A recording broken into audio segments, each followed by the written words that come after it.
যে কোনো কিতাব থেকে যেটা আপনার সহজ হয় একবার পড়বেন। বিশেষ করে আসহাবুল উখদুদের ঘটনাটা, এবং এটা বিশুদ্ধ হাদিসে লম্বা করে ঘটনাটা আছে, সহিহ মুসলিম শরীফের মধ্যে হাদিসটা আছে। এক জালেম বাদশা, আমি শর্ট করে শুধু মূল পয়েন্টটা ফোকাস করছি, এক জালেম বাদশা ছোট একটা বাচ্চারে মেরে ফেলবে। বাচ্চার উপর রাগ কেন? বাচ্চা লা ইলাহা ইল্লাল্লাহ বলেছে, ঈমান কবুল করেছে, আর ওই বাচ্চা নিজেকে খোদা বলে, নিজেকে মাবুদ বলে, নিজেকে রব বলে। তো বাচ্চারে বলেছে তুই আমার উপর ঈমান আন। বাচ্চা বলেছে প্রশ্নই আসে না, যদিও বাচ্চা, কিন্তু আল্লাহ তাকে অনেক কারামাত দান করেছিলেন। জন্মান্ধের জন্য যদি দোয়া করতো আল্লাহ তার চোখ সুস্থ করে দিতেন, কুষ্ঠরোগের জন্য দোয়া করলে আল্লাহ তারও সুস্থ করে দিতেন। তো বাদশাও চাচ্ছিল না বাচ্চাটারে হাতছাড়া করতে, কিন্তু বাদশা চাচ্ছিল নিজের দলে ভিড়াতে। এখন তাকে বলছে যে তুই হয়তো আমারে খোদা মানবি, না হলে তুই মরবি। সে বলল জান দিতে রাজি আছি, কিন্তু আল্লাহর উপর ঈমান আনার পর দ্বিতীয় কাউকে খোদা মানতে রাজি না। বাদশা বাহিনী দিয়ে পাঠিয়ে দিল পাহাড়ের চূড়ায়। উদ্দেশ্য পাহাড়ের চূড়া থেকে ধাক্কা দিয়ে নিচে ফেলবে, বাচ্চা জায়গায় মারা যাবে, ও মরলে ওর আদর্শেরও পতন হয়ে যাবে। তো এখন বাদশা বাহিনী দিয়ে যখন পাঠালো, ও তো বাচ্চা একা মানুষ, ও কি করবে? একা একা খালি হাতে লড়াইয়ে লেগেও তো লাভ নেই, আর্মির সাথেও পারবে নাকি? তো বাচ্চা পাহাড়ের চূড়ায় গিয়ে যখন তাকে ধাক্কা দেবে, এর আগে তার যে অস্ত্র আছে সেটাকেই কাজে লাগালো। মুমিনের একটা অস্ত্র আছে আলহামদুলিল্লাহ, সেটা কি? দোয়া। আর কিছু থাকবা না থাকা আছে। আমাদেরকেও 2021-এর গণগ্রেফতারির পর রিমান্ডে নিয়ে সবার আগে সবচাইতে বেশি চেক দিয়েছে যে জিনিসটা, সেটা হলো মোবাইলের মধ্যে বিদেশি নাম্বার কোনোটা পাওয়া যায় কিনা, বিশেষ করে পাকিস্তান বা আফগানিস্তান এগুলোর কোনো নাম্বার পাওয়া যায় কিনা। খালি বারবার বলছে হুজুর আপনারা যে এত বড় বড় গলায় কথা বলেন, শক্তির উৎস কি? কারণ শক্তির উৎস থাকে বাংলাদেশে হিন্দুত্ববাদী অনেক কম, কিন্তু এত বড় গলায় কথা বলে কিভাবে? শক্তির উৎস আছে পার্শ্ববর্তী রাষ্ট্রে। বাংলাদেশে নাস্তিক কম, একদম কম, সবচাইতে কম, কিন্তু এত বড় গলায় কথা বলে কিভাবে? শক্তির উৎস আছে বাইরে। থরা ভাবে হুজুররা যখন এত বড় বড় গলায় কথা বলে এবং দেখা যায় কাউরে ডরায় না, কাউরে গনে না, তাহলে এদেরও হট লিঙ্ক মনে হয় বাইরে আছে। এখন সেটা কে? এটা বের করতে চাচ্ছে। ওটা কি আফগানিস্তানের তালেবান, নাকি পাকিস্তানের ISI, নাকি তুরস্কের কোনো গোয়েন্দা সংস্থা, নাকি ভিন্ন কিছু? সব ঘেটে ঘুটে যখন দেখে বিদেশি নাম্বারই নাই, চেক করবে পরে কোনো নাম্বারই খুঁজে পায় না, পেরেশান। আপনারা এত বড় গলায় কথা বলেন কিভাবে? ওরা বোঝে না যার সাথে আল্লাহ থাকে তার আর দুনিয়ার কিছু না হলেও চলে। তো বাচ্চারে ফেলে দিবে, বাচ্চা তার শক্তিটাই কাজে লাগালো। আমার দিল আজও বলে, আপনারা দ্বিমত করতে পারেন, আপনাদের দ্বিমতকে আমি শ্রদ্ধা জানাই, আমার দিল আজও বলে ওই যে নবী বলেছেন 1500 বছর আগে, তোমরা মাজলুমের বদদোয়াকে ভয় করবা, মাজলুমের বদদোয়ার আল্লাহর মধ্যে কোনো পর্দা থাকে না। আমার দিল বলে 2001-এ যে হলুদ কার্ড এসেছে আর 2024-এ যে লাল কার্ড এসেছে, আমার দিল বলে উভয়টার পেছনে মাজলুমদের বদদোয়া, বিশেষ করে মাজলুম ওলামাদের বদদোয়া সবচাইতে বেশি কার্যকর ভূমিকা পালন করেছে। ওই সময় শেখুল হাদিস আল্লামা আজিজুল হক এবং মুফতি আমিনী রাহিমাহুমুল্লাহ রাহমাতান ওয়াসিয়া, এই বুজুর্গরা 2000 এবং 2001 সালে যে বদদোয়া দিয়েছে, আর 2021-এর বদদোয়াগুলো তো আমাদের চোখের সামনে। আমাদের বাপের বয়সী, বড় ভাইয়ের বয়সী সে আলেমরা গভীর রাতে উঠে তাহাজ্জুদ পড়ে যখন হাত দুটো আল্লাহর কাছে তুলে একটা চিৎকার করে ডাকতো আল্লাহ, তখন দিলটা সাক্ষ্য দিত এই বদদোয়া যার উপর পড়েছে ওর পতন, ওর বিনাশ, ওর ধ্বংস হবেই হবে। তখনও বুঝি নাই যে এই বদদোয়া আল্লাহ তাআলা এত দ্রুত বাস্তবায়ন করবেন। কারণ আমার নবী অনেক বদদোয়া দিয়েছেন মক্কায়, প্রকাশ পেয়েছে বদরে, প্রকাশ পেয়েছে উহুদে, কোনোটা 10 বছর পরে, কোনোটা 8 বছর পরে। তো বদদোয়া হলেই যে নগদে প্রকাশ পাবে জরুরি না, সময় লাগতে পারে। তো বদদোয়া কবুল হবেই হবে। শেখ আল্লামা জুনায়েদ বাবনগর রাহমাতুল্লাহ আলাইহি যখন রিমান্ডে, এক পুলিশ অফিসার, এটা হুজুরের সাক্ষাৎকারই পাবেন আপনার অনলাইনে সার্চ করলে, দাড়ি টেনে টেনে হুজুরের সাথে বেয়াদবি করছিল, দাড়ি টেনে টেনে।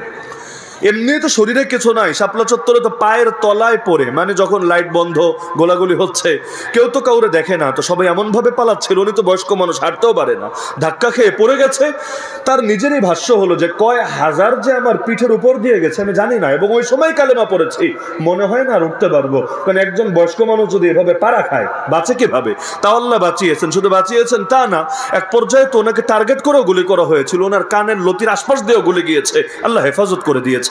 এমনকি ওই পুলিশ উপরে টিটকারি মেরেছে, তোমার এত মারতে চাইলাম কেন জানি লাগলো না, কেন জানি পারলাম না।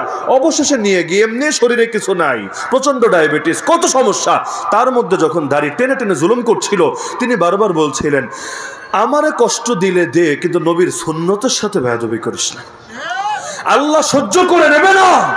টিটকারি মেরে বলেছিল হ্যাঁ তোমারে আসবে বাঁচাতে, তোমার জাতি তোমার দলেরই তো কোমর ভাঙ্গা, কে আসবে তোমারে বাঁচাতে? কিন্তু বদদোয়া, বুজুর্গের বদদোয়া আল্লাহ কেমনি ফিরাবে? ওই পুলিশ সদস্যর পরিচয় সবাই চিনবেন, যাকে তার নিজের মেয়ে মাদকাসক্ত হয়ে মাদকের টাকা না পেয়ে এবং মাদকের ক্ষেত্রে বাধা দেওয়ার কারণ ওই পুলিশ অফিসারকে ওর বউ সহ মানে বাচ্চা নিজের বাপ আর মায়ের জবাই করে হত্যা করেছে। এখনো সেই বাচ্চা আছে কাশিমপুর কারাগারে, সেই নারীদের যে জেল আছে সেখানে আজও পর্যন্ত আছে। মেয়ের নাম ঐশী, কয়দিন পর পরই তো মিডিয়া আলোচনায় আসে। তো এই ঐশীর বাপরে ঐশী হত্যা করেছে এটা সবাই জানে, কিন্তু এর পেছনে যে একটা বদদোয়া আছে এটা অনেকে জানে না। বাংলাদেশে প্রেসিডেন্ট এরশাদের শেষ দিনগুলো তো সবাই দেখেছে, একবার এদিকে একবার সেদিকে একবার এদিকে। আমি আগে জানতাম না, আমার দাদা পীর আল্লামা মোহাম্মদুল্লাহ হাফেজ হুজুর রহমতুল্লাহ, নাম তো শোনেন নাই জীবনে মনে হয়, আর সবাই শুনেছেন। হুজুরের একাধিক খলিফা এবং শিষ্যের থেকে আমার সরাসরি শোনা, হুজুরের সাথে যা হয়েছিল, কি হয়েছে ওই ঘটনা আমি টানতে যাচ্ছি না, সে 80 দশকের কথা। পরবর্তীতে হুজুর একটা বদদোয়া দিয়েছিলেন এই প্রেসিডেন্টকে, তখনও প্রেসিডেন্ট, কিন্তু একটা বদদোয়া দিয়েছিলেন। ওই যে বদদোয়া দিয়েছেন, ওই বদদোয়ার ফলাফল মৃত্যু পর্যন্ত ভোগ করতে হয়েছে। এক সময় এত প্রচণ্ড প্রতাপশালী ব্যক্তিকেও কি পরিমাণ লাঞ্ছিত হয়ে শেষ জীবন কাটাতে হয়েছে। এখন বাচ্চা ছেলেপেলেরাও নাম শুনলে ট্রোল করে, টিটকারি মারে, অথচ এক সময় কি পরিমাণ দাপট, কি পরিমাণ ক্ষমতা ছিল। তো বদদোয়া এমন একটা জিনিস, দোয়া কবুল হবে কি হবে না এটা একটু চিন্তার বিষয় হতে পারে। তো বদদোয়া, মাজলুমের বদদোয়াকে আল্লাহ মিস করবে না। এজন্য জীবনে আর কিছু পারেন বা না পারেন, কারো খেদমত করে নেক দোয়া নিতে পারলে পারেন, না পারলে নাই। আল্লাহর ওয়াস্তে ভাই, আল্লাহর ওয়াস্তে কোনোদিন কারো বদদোয়া কামায়েন না, কারো বদদোয়া। আপনার পয়সা আছে, আপনার ক্ষমতা আছে, তাতে কি? বদদোয়া যদি নসিবে আসে আপনার ধ্বংস ছাড়া কিছু হবে না। তাহলে সাহায্য চাইতে হবে কার কাছে? তো বাচ্চারে ফেলে দিবে, বাচ্চার কি করার আছে? যা করার আছে তাই করলো। একটা বাক্য বললো, সেই মুসলিমে বাক্যটা আছে, যাদের মেধা ভালো মুখস্থ রাখতে পারেন। বাক্যটা হলো আল্লাহুম্মা কফিনিহিম বিমা শি'তা, আল্লাহুম্মা কফিনিহিম বিমা শি'তা, আল্লাহুম্মা কফিনিহিম বিমা শি'তা। হে আল্লাহ, আমার জন্য ওদের ব্যাপারে আপনি যথেষ্ট হয়ে যান, যেভাবে চান সেভাবে। মানে কেমনে সাইজ করবেন এটা আমি জানি না, আপনার হাওয়ালা করে দিলাম, আমি তো কিচ্ছু করতে পারছি না, আপনি আমার জন্য যথেষ্ট হয়ে যান। দোয়া করতে দেরি, ভূমিকম্প শুরু হতে দেরি না। পাহাড় কাঁপতে কাঁপতে বাহিনীর সবাই পড়ে মারা গেল, সেই মুসলিমে আছে, সব মারা গেল, বাচ্চাটা বেঁচে রইল। বাচ্চাটা চাইলে পালিয়ে যেতে পারত, আত্মরক্ষা, কিন্তু পালিয়ে গেলে নিজে বাঁচবে, কিন্তু জাতিকে কিভাবে বাঁচাবে? এই যে এই দেশে যারা আছে মামলা খাওয়া লোক, শুধু বড় হুজুর বলে কথা না, বড় বড় রাজনৈতিক অনেক নেতৃবৃন্দ আছে, বহু মামলার আসামি। এখানেও তো আসার পর একজনের সাথে কথা হচ্ছিল, বিগত দিনগুলোতে 11 বার জেল খেটে এসেছে, সভাপতি সাহেব 11 বার জেল খেটে এসেছে। তো এরকম বহু লোক আছে। আচ্ছা, তারা কি বাইরে যাওয়ার সিস্টেম জানে না? বিদেশে চলে যাওয়ার সুযোগ কি তাদের কারোর জন্য খোলা না?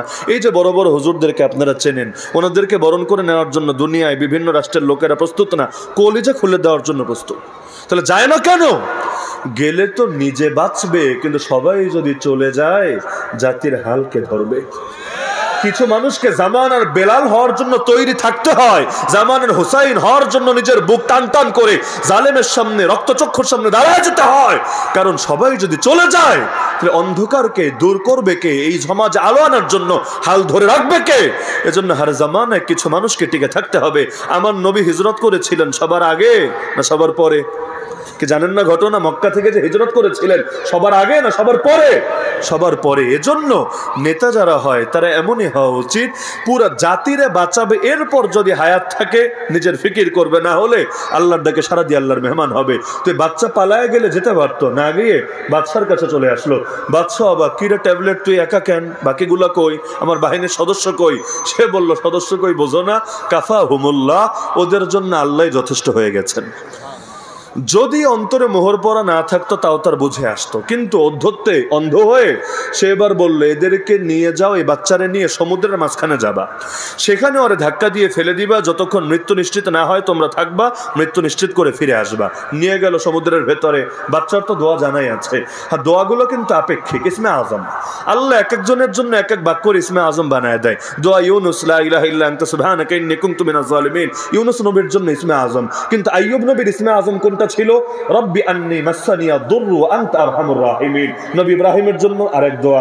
এভাবে দেখবেন এক এক নবী এক একটা দোয়া করেছেন, আল্লাহ মুক্তি দিয়ে দিয়েছেন।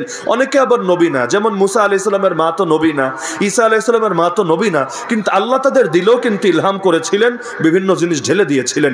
একইভাবে বাচ্চা নবী না, একজন উম্মত, কিন্তু আল্লাহ তার দিলে দোয়া ঢেলে দিলেন। ওই বাক্য আবার পড়লো, আল্লাহুম্মা কফিনিহিম বিমা শিতা।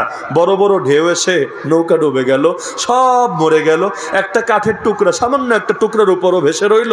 আবার সমুদ্রের পানি তারে ভাসাতে ভাসাতে ভাসাতে পারে নিয়ে আসলো। আবার গিয়ে বাদশার সামনে হাজির। বাদশা তো আবার, খিরে পিচ্ছি তুই একা কেন, বাহিনী কই?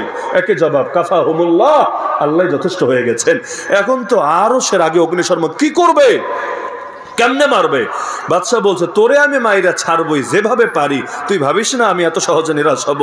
বাচ্চা এই সুযোগের কাজে লাগালো, বললো, বাদশা আমাকে মারতে চাইলে বুদ্ধি আমার কাছে আছে, আমার থেকে শোনো, আমি তোমার টেকনিক বলে দিচ্ছি। বাদশা বললো, হ্যাঁ তাড়াতাড়ি বল। এখন বাচ্চা বলল, আপনি এক কাজ করবেন, সব জনগণকে একটা খোলা ময়দানে একত্রিত করবেন, সবাইকে, কেউ বাকি থাকবে না। এরপর আমাকে একটা শুলিতে লটকাবেন, আমার পিঠের মধ্যে যে তুনিরে তীরগুলো রাখা আছে এখান থেকে একটা তীর নিবেন, ওই তীরটা ধনুকে সেট করে মারার আগে একটা কথা বলে মারতে হবে, এমনি মারলে হবে না। কি বলবেন জানেন? জোরে বলতে হবে বিসমিল্লাহি রাব্বি হাযাল গুলাম। ওই আল্লাহর নামে, যেই আল্লাহ এই বাচ্চাটার রব, এটা বলে মারবেন, আমার মৃত্যু কনফার্ম।